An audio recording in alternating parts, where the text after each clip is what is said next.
Hi friends, welcome to my channel Telugu English పాఠశాల.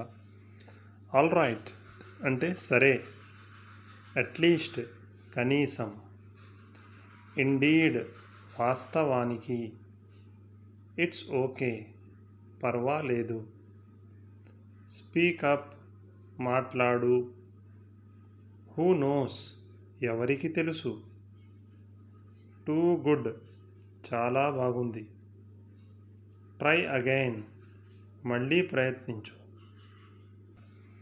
All right అంటే సరే, అట్లీస్ట్ కనీసం, ఇండీడ్ వాస్తవానికి, ఇట్స్ ఓకే పర్వాలేదు, స్పీక్ అప్ మాట్లాడు, హూ నోస్ ఎవరికి తెలుసు, టూ గుడ్ చాలా బాగుంది, ట్రై అగైన్ మళ్ళీ ప్రయత్నించు.